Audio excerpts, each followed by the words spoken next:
प्रेरणा के स्रोत एवं अपने गुरुजनों को भी अंतर्मन से अभिवादन कर ले। हम लोगों के द्वारा प्रतिदिन नियमित रूप से कुंडली फलादेश पर आधारित कक्षा आयोजित की जाती है। कल की कक्षा में जितने सदस्य जुड़े थे, हम लोग फल दीपिका पुस्तक का अध्ययन कर रहे थे। हम लोग जिस भी दिन कुछ अध्ययन करते हैं, किसी न किसी पुस्तक के सहारे ही करते हैं। वास्तविक ज्ञान तो पुस्तकों में ही छुपा हुआ है एवं अनुभव गुरुजनों के पास। यदि पुस्तक और गुरुजन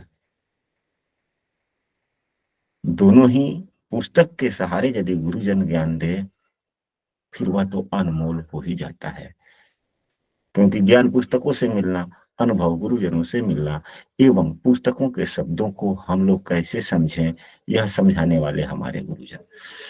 तो कल फल दीपिका पुस्तक हम लोग पढ़ रहे थे, उसमें आया था शुरू के ही वर्ग अध्याय में कि गुलिक मांदी शब्द आया था। गुलिक मांदी शब्द ही आया था ना जी गुरुदेव। तो जैसा कि आप लोग आज की यहाँ व्हाइट बोर्ड पर देख रहे हैं, हमने यह बृहद पराशर होरा शास्त्र का आज का विषय वस्तु ही हमने लिखा है आज की कक्षा में कि गुलिक मांदी क्या है। हम लोगों ने कल की पुस्तक में पढ़ा था, स्पष्ट रूप से लिखा हुआ था कि गुलिक एवं मांदी एक ही शब्द है, एक ही ग्रह है। एक ही ग्रह है। तो इसको गुलिक कह सकते हैं या मांदी कह सकते हैं। अब अलग अलग विद्वान, अब एक एक शब्द के, एक संज्ञा शब्द के कई पर्यायवाची शब्द होते हैं। उदाहरण स्वरूप गंगा को कोई गंगा कह ले, मंदाकिनी कह ले, देव नदी कह ले, बात तो एक ही है। तो वही गुलिक और मांदी एक ही है। यह क्या है, इसको हम लोग कुंडली में कैसे देखें, इसका फलादेश में उपयोग कैसे करें, इसी पर आधारित कक्षा है। और यह एक बेसिक की ही विषय वस्तु है। जैसा कि आप लोगों के सामने हमने यह बृहद पराशर होरा शास्त्र के पृष्ठ संख्या, जैसा कि आप लोग देख पा रहे होंगे, पृष्ठ संख्या 20 का है। पृष्ठ संख्या 20 ही है ना जी। पृष्ठ संख्या, हाँ, पृष्ठ संख्या 20 का मतलब हुआ शुरू के ही पन्नों में है। यानी कि हमको गुलिक साधन करना प्रारंभिक स्तर की ही कक्षाओं में, बेसिक की ही कक्षाओं में गुलिक की स्थिति साधन करना सीखना चाहिए। अब पहले हम लोग इस पुस्तक में जो दिया गया है इसको हम लोग पढ़ लेते हैं, फिर उसके बाद में हम लोग इसी को विस्तृत रूप से समझने का प्रयास करेंगे। तो यहाँ पर देखा जाए कि लिखा क्या गया है। लिखा यह गया है कि रवि से लेके शनि पर्यंत वारों में, यानी कि रविवार से शनिवार तक गुलिक आदि का निरूपण कर रहे हैं। जिस दिन का विचार करना हो उस दिन के दिनमान में 8 से भाग देने से जो लब्ध प्राप्त हो, लब्ध मतलब होता है मान। अगर मान लिया जाए 20 है, हम 8 से भाग देते हैं तो यह 2 मर्तबा कटा, 8 दूना 16, बचा 4। फिर इसको आधे से भाग देंगे, यानी 0.5 कीजिए चाहे आधा कीजिए, बात तो एक ही है। 0.5 कीजिएगा तो दशमलव होगा, 5 दीजिएगा दशमलव होगा तो 0, 5 दीजिए तो फिर 40 कट गया, ये समाप्त हो गया। ये आधे से भाग दीजिए 4 कट गया। तो इसी को लब्धि कहते हैं। इसको क्या कहते हैं? लब्धि। लब्ध कहते हैं। लब्ध से ही लब्धि बना है। लब्ध संज्ञा शब्द है और लब्धि विशेषण शब्द होगा। लब्ध हो उतना ही एक खंड का मान होता है। वारेस से जिस दिन का विचार कर रहे हैं उस वार से खंडों के अनुसार इष्ट काल तक गिनने से, अपने इष्ट काल गिनने से। अच्छा, अब इसके बाद में देखा जाए 8वें भाग का स्वामी कोई नहीं होता। 8, क्योंकि दिन तो साथ ही होते हैं ना, वारिस तो साथ ही होंगे जी। 8वां तो दिन होता नहीं। तो 8वें भाग का कोई स्वामी नहीं होता। शनि का खंड गुलिक होता है, या उसको शनि के खंड को आप मान दीजिए। इसी प्रकार रात्रि मान का भी यदि रात्रि का जन्म हो तो 8 भाग करके वारिस के 5वें भाग से गिने, वारिस के 5वें से गिने। अगर मान लिया जाए कि सोमवार का जन्म है तो सोमवार से 5वां कौन सा दिन होगा? सोम, मंगल, बुध, बृहस्पति, गुरु, न न, सोम, मंगल, बुध, गुरु, शुक्र, शनि। तो सोम से 5वां कौन हुआ? 1 2 3 4 5, यही हो गया। सोम से 5वां कौन सा दिन हुआ? सोमवार, मंगलवार, बुधवार, गुरुवार, शुक्रवार। तो रात्रि का, सोमवार के दिन रात्रि का जो गुलिक होगा वह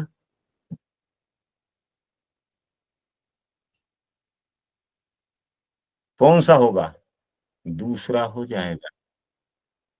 इसी को सही ढंग से समझने के लिए थोड़ा सा हमने यहाँ पर ये कर दिया, इसको दोबारा समझ लेते हैं।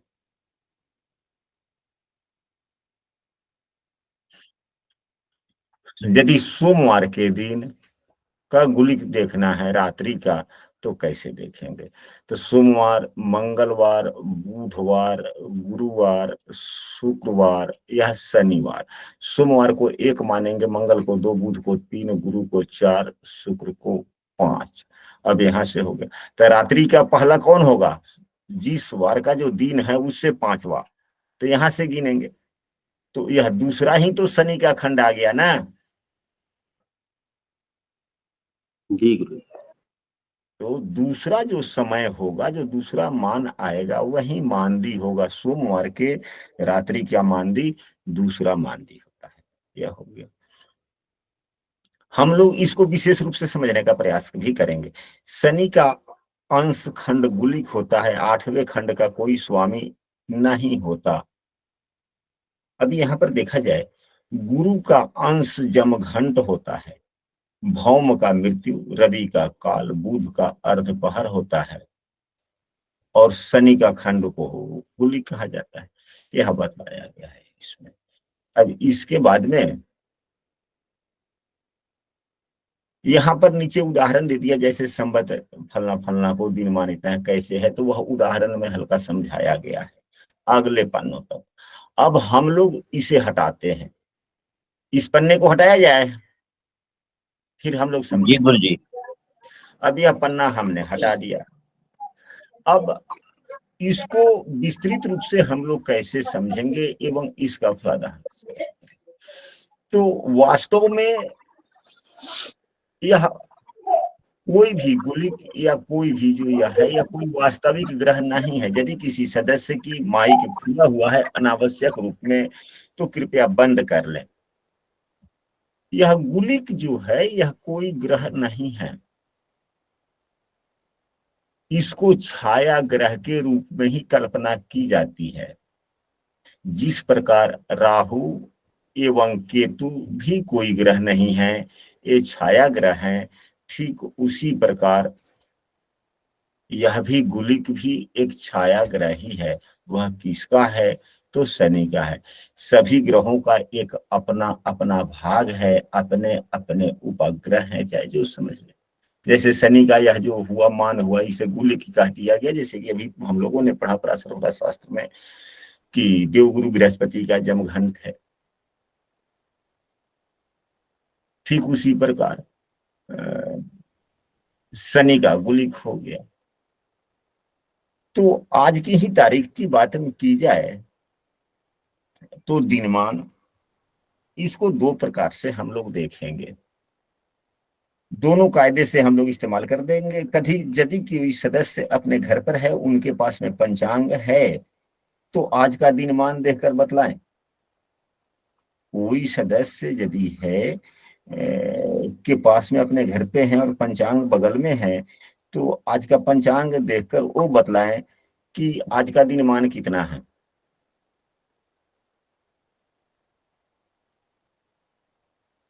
यदि किसी के पास में वर्तमान में पंचांग नहीं है तो बोले, समय जाया ना गुरु जी करें। हमारे पास है पंचांग। हाँ, 31 दिनमान बोले आप। गुरु जी हाँ 31 17 है। अच्छा, आज का दिनमान 31 17 17। यह दिनमान हो गया। अब यदि जातक का समय आज ही के दिन लिया जाए, कोई जन्म समय बतला दीजिए। 3 बजे दिन में लिख लीजिए गुरु जी। ठीक है, दिन में 3 बजे जन्म हो गया, दिन में 3 बजे जन्म हुआ। तो अब सबसे पहले दिन में 3 बजे का हम लोग लग्न कुंडली बना लेंगे। जो भी लग्न बनता हो, क्या पंचांग है तो बोल दीजिए कि हाँ पंचांग से ही देखें कि दिन में 3 बजे कौन सा लग्न बन रहा है। जी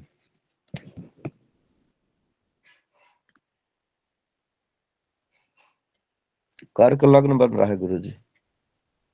सिंह लग्न गुरु जी। अच्छा, सिंह लग्न बना है, चलिए ठीक है, हो गया। 5 6 7 8 9 10 11 12 1 2 3 4 सिंह लग्न बना। अब हमें मांदी देखना है कि इस व्यक्ति का मांदी कहाँ है या गुलिक कहाँ है, गुलिक का नवमांश क्या होगा, यही सब हम लोगों को सीखना है ना। जी तो अब यहाँ पर देखा जाए, दिनमान को 8 भाग में बांटना है।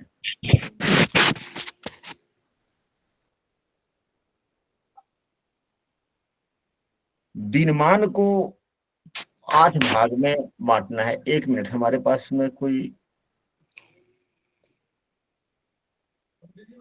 विशिष्ट व्यक्ति आ गए, हम 1 मिनट अपने आप को म्यूट करते हैं, फिर बात करते हैं।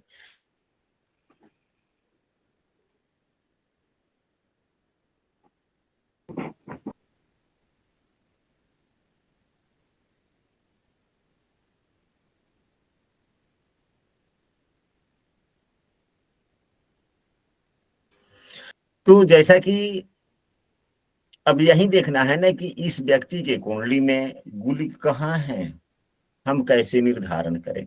तो 31/17 को हम लोग 8 से भाग दे देंगे। कितने से भाग देंगे? 8 से भाग देंगे। क्या मान आएगा?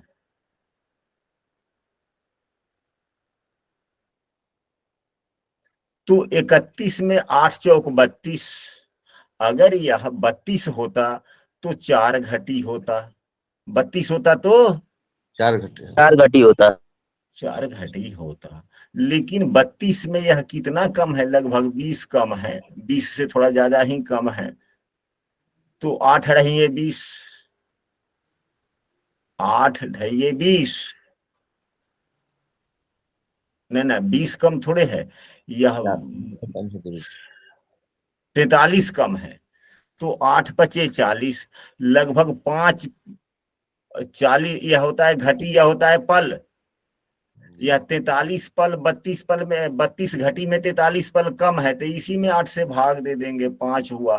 तो यह 4 घटी में लगभग 5 पल कम हो गया, यानी कि 355 मान हुआ राउंड फिगर में, 355 हुआ ना जी। इसको दूसरे कायदे से भी समझ सकते हैं आज के गणित के अनुसार। अब इष्टकाल देखेंगे कि क्या है, नहीं है, इष्टकाल को नहीं देखना।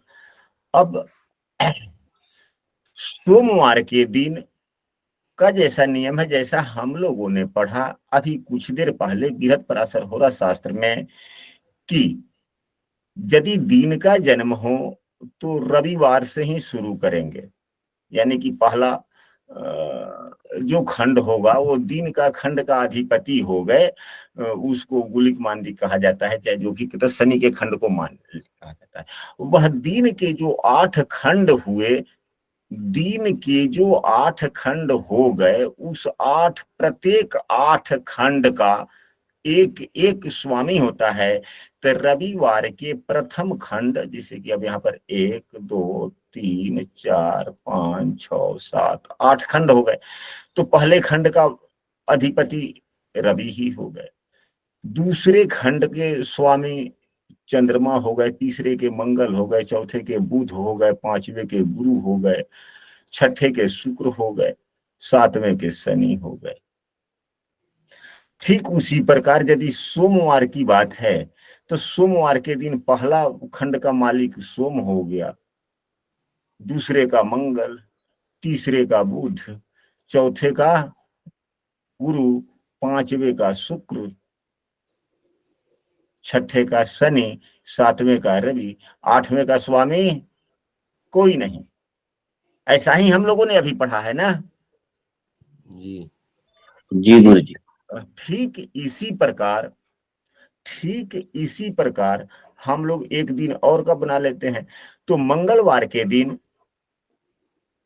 जो दिन का खंड होगा, प्रथम खंड का मालिक कौन हो जाएगा? मंगल, दूसरे खंड का मालिक बुध, तीसरे खंड का गुरु, चौथे खंड का शुक्र, पांचवें खंड का शनि, छठे खंड का रवि, सातवें खंड का सोम।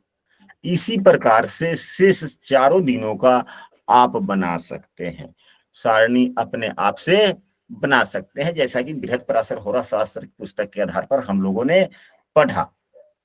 इस सारणी को बनाने में तो कहीं से कोई दिक्कत नहीं है ना? नहीं है गुरुजी। नहीं गुरु जी। यदि किसी सदस्य को सारणी बनाने में दिक्कत हो रही हो या दिक्कत आए तो समूह में लिखेंगे, हम अपने से कागज कलम पर बना करके हम समूह में शेयर कर देंगे। तो यह तो दिन का हुआ। अब यदि रात्रि की बात की जाए तो हम लोग रात्रि के भी बारे में सीखेंगे, पहले दिन वाला सीख। तो अब यह जो सोमवार का जन्म है, तो यह जो शनि का खंड होता है, जो वारेस दिन के खंड का, जिस खंड का स्वामी शनि देव होते हैं, उसी खंड को क्या कहा जाता है? गुलिक काल, मांदी। गुलिक काल, मांदी काल। इसका उपयोग मुहूर्तों में भी किया जाता है एवं कुंडली फलादेश में भी किया जाता है। अब यह देखेंगे कि यह गुलिक खंड कब मिल रहा है दिन में, तो यह तो 3:55 अब सूर्योदय जिस समय से हुआ उसके 3:55 तक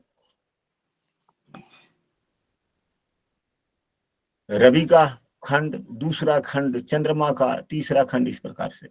यदि इस दिन मान के सहारे, यह तो वैदिक गणित की विधियां हो गई, थोड़ी जटिल हो जाती है। जटिल क्या है, हम लोग तो उपयोग आजकल भारतीय मानक के अनुसार ज्यादा करते हैं। भारतीय मानक के अनुसार ही तो घड़ी का समय का आकलन करते हैं, समय का आकलन ज्यादातर करते हैं ना। तो जो व्यक्ति जिस सूत्र के सहारे, जिस विषय वस्तु के सहारे जितना काम करता है, वही सूत्र उसके लिए अच्छा होता है। तो अब आज का सूर्योदय और सूर्यास्त की बात की जाए तो आज हमारे पास में जो अभी ऐप है या जो भी सारणी है, तो सूर्योदय 5:31 पर है, सूर्योदय 5:31 पर है एवं सूर्यास्त 8:11 कर है, 6:11 पर है। तो इनको, यह पूरे दिन की लंबाई, यह भी जो दिनमान है यह पूरे दिन की लंबाई है। और यदि सुबह 5:31 से 6:11 के बीच के समय को निकालें तो यह भी दिनमान ही है। यह गुरुजी, हाँ बोले। दिनमान यहाँ कल पंचांग का लिए तो पंचांग के अनुसार लेंगे कि फिर ये नहीं पंचांग के अनुसार 5:45 सूर्योदय है गुरुजी। हाँ तो 5:45 ही सूर्योदय ले लीजिए। तो या ऐप जो है ना, ऐप जिस अक्षांश देशांतर से निर्धारित होता है वह उतना समय अपना बतला देता है। और पंचांग जो है जहां से बना हुआ होता है, जिस अक्षांश देशांतर से होता है, वह वहां का सूर्योदय सूर्यास्त दिए हुए रहते हैं। तो उसके आधार से थोड़ा सा समयों में अंतर हो सकता है या होने की संभावनाएं बनती है, इसी आधार से निर्धारित होता है ना जी। तो थोड़ा सा अंतर हो सकता है। नियम यही है, आप अपने अक्षांश के अनुसार अपने सूर्योदय सूर्यास्त को देख सकते हैं। तो अब 5:45 ही है तो पंचांग का ही थोड़ा सा बोल दीजिए, फिर सूर्यास्त हम लोग समझ लेंगे। 5:45 सूर्योदय है, 6:15 सूर्यास्त है। 6:15 सूर्यास्त। तो इसके बीच के समय कितने देर हुए? घंटा मिनट में आप लोग बतलाएं। यदि 5:45 माना जाए, सूर्यास्त तो 12 घंटे हो गए, तो 5:45 से लेकर 6:15 तक कितने समय बचे? आधे घंटे बचे ना। 5:45 से 6:15 बीच में कितना देर समय हुआ? 12 घंटा 12 घंटा 30 मिनट सही कह रहे हैं। हाँ, तो अब इस 12 घंटा 30 मिनट को 8 से भाग दे देंगे। गुरुजी बात 12 नहीं, घंटा 30 मिनट कहाँ से हो गया? जरा सा इनको गणित समझाइए। ये उनको भी नहीं थोड़ा समझ में आया। क्यों नहीं आया? 5:45 से 6:15 तक। जी भैया। सुबह के 5:45 और शाम का 6:15, तो इस 6:15 को, शाम के 6:15 को 18:15 मानिए। हाँ, उससे 5:45 माइनस कर। इसमें 5:45 माइनस कीजिए हमारे विद्वान महोदय, तब यह 12 जीरो होगा। जी 60 या और 10 75, 75 में से 45 गया 30। अब 5 में से 5 गया जीरो। चाहे जीरो। इसमें 15 में से 45 नहीं जाएगा तो 1 घंटा इधर आएगा तो 60 आ गया। 75, 75। 75, 75 में से 45 गया 30, बच गया कितना है? 17, 17 में से 5 गया 12। अब जी हुआ। जी जी जी जी हम जोड़ रहे थे तो यानी 12 आ रहा था पूरे पूरे, 6, 5, 11, 45, 15, 60। जोड़ रहे थे। चलिए कोई बात नहीं, कभी कभी हो जाता है, हम सबों से त्रुटियां होती है गणित में। तो यह 12:30 को हम लोग 8 से भागा देंगे। 12:30 को जब हम लोग 8 से भागा देंगे तो क्या आएगा? कितने घंटे कितने मिनट होंगे?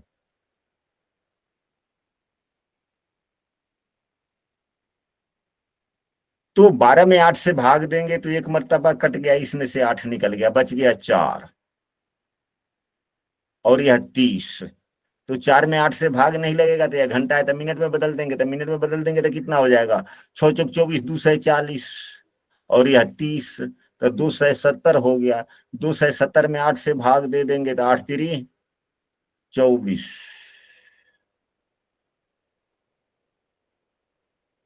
8 3 24, फिर 8 चौक 32 नहीं, 8 3 24 हो गया। फिर उसके बाद में बचा कितना? 3, 3 पर सोना, 3 पर सोना, तो 8 3 24, फिर भी बच जाएगा 6। तो इसको राउंड फिगर में 32 ही मान लीजिए ना, तो कितना हो जाएगा? 8 चौक 32, 4, लगभग 1 घंटा 34 मिनट हुआ। हालांकि 1 घंटा 34 मिनट नहीं होगा, कुछ सेकंड कम हो जाएंगे, लेकिन राउंड फिगर में 1 घंटा 34 मिनट हुआ या नहीं हुआ? अगर नहीं तो अब यहाँ पर देखा जाए, 34 मिनट नहीं मानेंगे तो इसको एक्यूरेट सेकंड में भी हम लोग ले सकते हैं।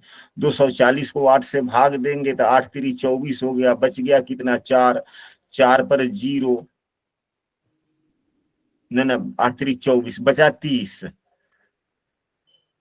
30 बचा। फिर 8 से भाग देंगे तो फिर 8 3 24, 33 मिनट हो गया, फिर बचा 6, 6 में 8 से भाग नहीं लगेगा तो फिर सेकंड में आ जाएगा, तो फिर यहाँ पर तो 6 6 1 36, 360, 360 में हम लोग 8 से भाग देंगे तो 8 चौक 32 हो गया 4, 8 चौक 32 हो गया 4, इधर बचा 4 पर फिर यह 0, तो 8 5 40, यानी कि 1 घंटा 33 मिनट 45 सेकेंड एक खंड का मान हुआ। अब समझ गए आप लोग? जी जी जी तो उस 1 घंटा 33 मिनट 45 सेकेंड को राउंड फिगर में यदि सेकेंड का मान 30 से अधिक हो जाता है तो उसको मिनट मान लिया जाता है, समझने समझाने के लिए और फलादेश करने के लिए राइट पर हम लोग करते हैं। तो अब यहाँ पर जो सूर्योदय जो हुआ, यहाँ पर जो सूर्योदय हुआ कितने बजे हुआ है? 5:45 में हुआ है ना सूर्योदय। जी अब 5:45 से 1 घंटा 14 मिनट, भले 1 घंटा 34 मिनट जोड़े। 5:45 पर सूर्योदय है, 1 घंटा 34 मिनट जोड़ेंगे, कितना होगा?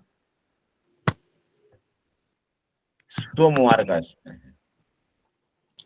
तो अब कितना जोड़ना है? तो इससे पहले कितने हैं? 1 2 3 4 5 खंड है। 5 खंड के बाद में, यानी कि 5 बार 1 34 घटाएंगे तब तो शनि का खंड आएगा ना। जी, 1 34 में 5 से गुना करके एक बार घटा देंगे। हाँ, 1 34 में 5 से गुना कर देंगे, यानी कि जिस रोज जो खंड बनता है, सोमवार के दिन यह छठा खंड है।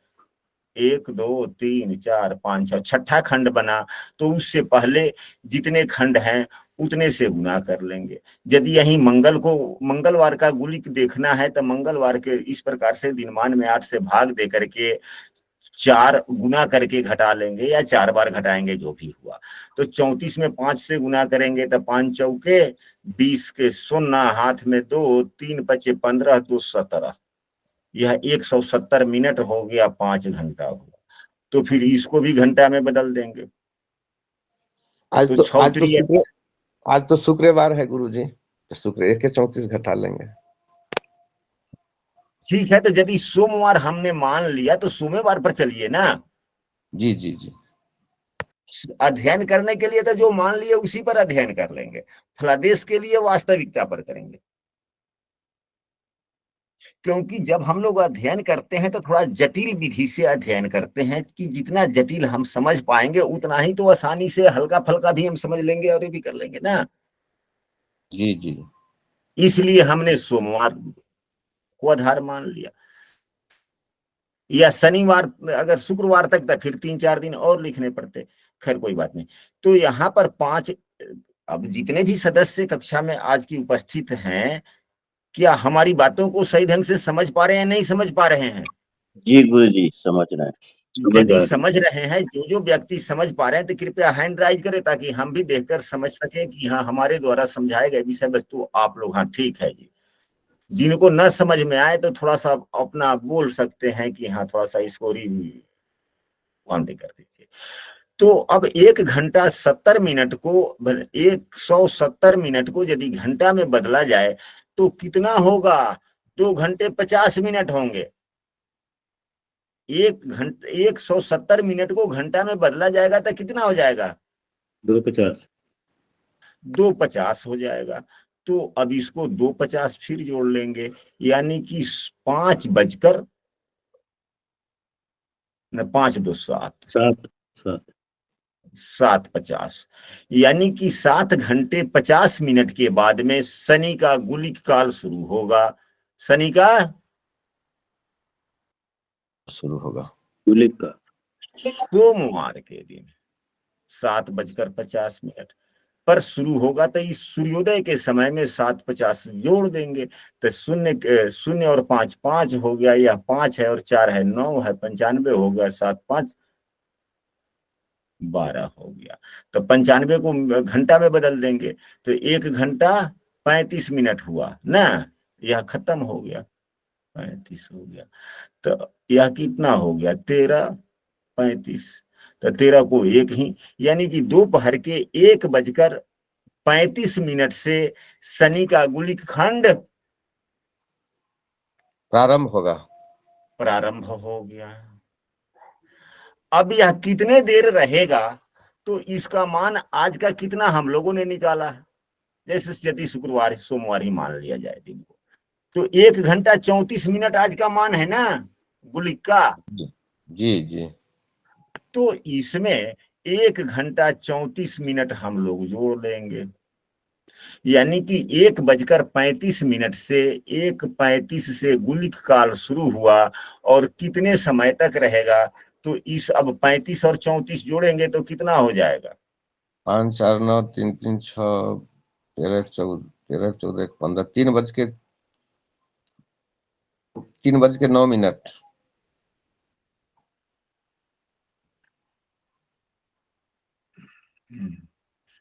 तो यहां पर देखा जाए 5 4 9, 3 3 6, और यह कितना हो गया 13 1 14। अब इस मिनट में है, तो इसको घंटा में बदल लेंगे तो यह समाप्त हो जाएगा, 60 इधर आ जाएगा तो यह 15 हो जाएगा, और यह क्या होगा 15 बजकर 9 मिनट तक है ये। गुलिक खंड 1:35 से लेकर 3:09 तक है। हमारे गुरुजनों का कहना है कि यह गुलिक काल जो हुआ यह अच्छा नहीं माना जाता, यह समय अच्छा नहीं माना जाता। अच्छा नहीं माना जाता। हालांकि आप लोग तो विद्वान हैं, गुलिक काल के बारे में कुछ विशेष ही यात्रा या शुभ कार्यों में देखते हैं, देखा जाता है कि नहीं देखा जाता है? राहु काल गुलिक काल आप लोग देखते हैं कि नहीं देखते हैं? देखना चाहिए। उसी तरह इसी गुली काल के तरह राहु काल भी बता दीजिएगा गुरु जी। ठीक है, तो पहले ये गुलिक काल तो हम लोग पहले समझ लें। जी जी ठीक है जी, ठीक, पहले गुल्ली डंडा तो खेल ले। वो बचपना में चले जाइए, गुल्ली डंडा खेल लीजिएगा। तो अब यहाँ पर देखा जाए कि अब आज दिन में 3:09 तक गुलिक काल है, तो कुंडली में गुलिक कहाँ जाएगा? तो यदि बच्चे का समय सुबह में ही है 8 बजे या 9 बजे, कोई भी बजे होगा, तो अब वह तो लग्न कुंडली हम लोग बना लिए। अब गुलिक काल का लग्न कैसे निर्धारण करेंगे? तो जो गुलिक काल का जो अंतिम क्षण होता है, अंतिम समय जो आपके गणित से आया 3:09, तो उसी समय को लग्न मानकर एक लग्न कुंडली बनाएं। जो गुलिक काल का आखिरी समय होता है, जो गुलिक काल का आखिरी समय होता है, उसी समय को लग्न मानकर एक लग्न कुंडली बना ले। जी गुरु। तो 3:09 पर कौन सा लग्न आज के तारीख में है? सिंह लग्न है गुरु जी। तो सिंह लग्न है। इनका गुलिक जो है, इनका गुलिक लग्न में ही आ गया, इनका गुलिक लग्न में ही आ गया। हम जब कुंडली बनाते हैं हाथ से, तो कुंडली में इस प्रकार गु लिख देते हैं और दूसरे रंग से लिखते हैं। जैसे सभी ग्रहों के जो 9 रंग से जो 9 ग्रह हैं, तो सभी ग्रहों का जिस रंग से नाम लिखते हैं, उसके अलग किसी रंग से, अगर लाल रंग से सभी ग्रहों का 9 ग्रह का नाम लिखे, तो ब्लू से लिख देंगे, हरा से लिख देंगे, काला रंग से लिख देंगे, किसी दूसरे रंग से एक गु लिख देंगे, कि दूसरे विद्वान समझ जाएंगे कि इस व्यक्ति के कुंडली में गुलिक किस भाव में है। जी गुरु जी। अगर जो इसी को मिथुन लग्न में हो जाता था गुरु जी, अगर ठीक है, अभी हमारी पूरी बात सुन लीजिए। और इसके बाद में तो अगर सिंह लग्न है, तो गुलिक के जिस प्रकार आप पंचांग से जब कुंडली बनाते हैं, तो लग्न साधन करते हैं कि नहीं करते हैं? करते हैं। तो मान लिया जाए सिंह लग्न का साधन आपने किया, या तो 3:09 का है, बच्चे का जन्म अगर 2:50 पर हुआ है, हो सकता है कैन बी पॉसिबल सिंह लग्न ही हो। तो सिंह लग्न का कुछ भी अंश हो सकता है, तो मान लीजिए कि 19 अंश है, तो यह 2:50 पर है, तो उसे 20 मिनट बाद का है, तो गुलिक का लग्न का अंश कितना हो जाएगा? इससे 4-5 अंश अधिक हो जाएगा, 3-4 अंश। तो गुलिक के लग्न का मान हो सकता है कि 22 हो। या हम लोग अगर पंचांग से ही या हम लोग सॉफ्टवेयर से ही कुंडली जनरेट करते हैं, तो फिर 3:09 की कुंडली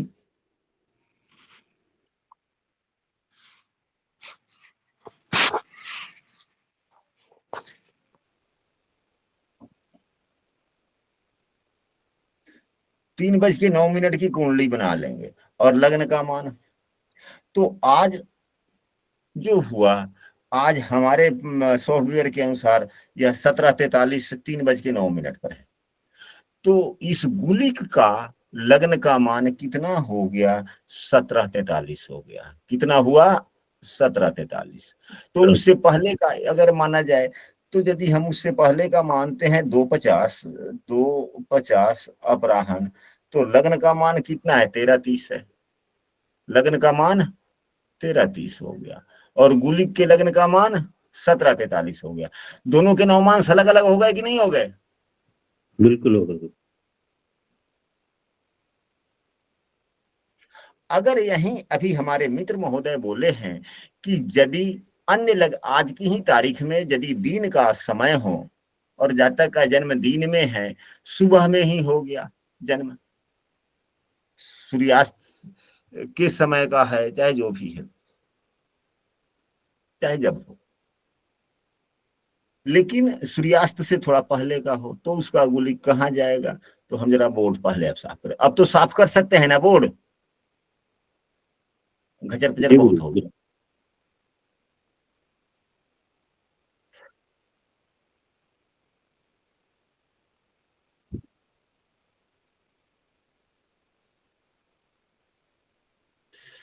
तो यदि इन्होंने कहा कि मिथुन लग्न की कुंडली बन जाए आज के ही दिन, जातक का समय जन्म जो भी रहा हो, अगर आज ही के तारीख में अगर किसी जातक का जन्म 9 बजे दिन में है, 9:55 सुबह में हो गया, तो लग्न उसका कुंडली कौन बन गया? मिथुन लग्न बन गया। मिथुन लग्न हो गया। लग्न का मान क्या हो गया? तो लग्न का मान 9-5 है। लग्न का अंशात्मक मान 9 अंश 5 कला है। 4, 5, 6, 7, 8, 9, 10, 11, 12, 1, 2 हो गया। तो इसके लिए आज के ही दिन में यदि यह जन्म हुआ, तो आज के दिन गुलिक कहाँ पे है? 5वीं राशि में है। तो इस लग्न वाले व्यक्ति के लिए गुलिक तीसरे भाव में हो गया। किस भाव में हो गया? तीसरे भाव में हो गया। तो और गुलिक का स्वामी कौन हो गए? जिस राशि में पड़ेगा वही होंगे ना।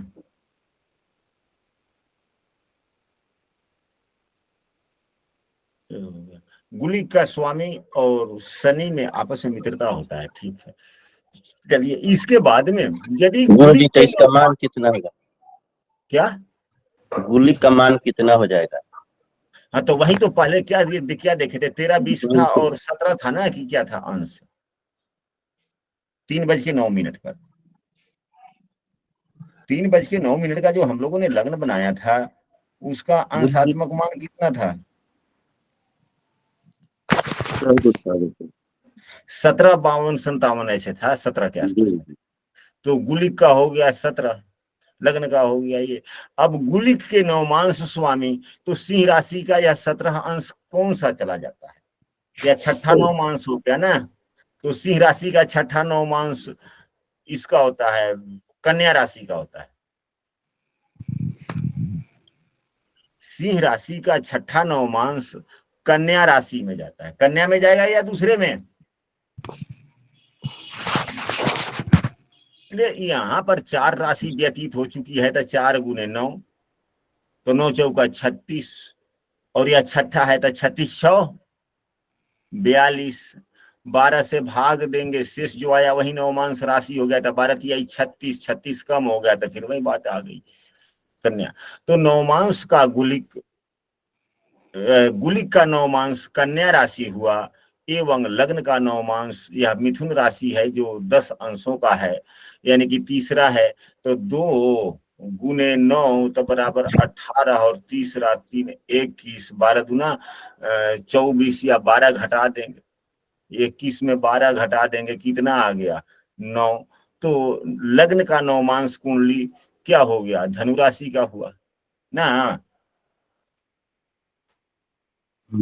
तो गुलिक यही हुआ, या मांदी इसे कहें। अब फलादेश में उपयोग इसका कैसे करते हैं, कक्षा में काफी समय हो रहा है और हमें 5 मिनट की एक और विषय वस्तु पर चर्चा करनी है, इसलिए हम इस गुलिक एवं मांदी से संबंधित जो भी विषय वस्तु शेष रह जाते हैं और आप लोगों के मन में गुलिक एवं मांदी से संबंधी जो भी प्रश्न बनते हैं जिसका उपयोग आज की कक्षा में नहीं हो पाया है, कृपया आप लोग समूह में लिखेंगे और आशा करते हैं कि आज की पूरी विधियां आप सबों को स्पष्ट रूप से समझ में आया है। जी गुरु जी, आया है एकदम स्पष्ट रूप से। अब इसके बाद में हम वीडियो ड्रॉप कर पहले करते हैं। कुछ बातें ऐसी होती है जो वीडियो में नहीं की जा सकती, यानी कि उपायों की चर्चा वीडियो में नहीं होता।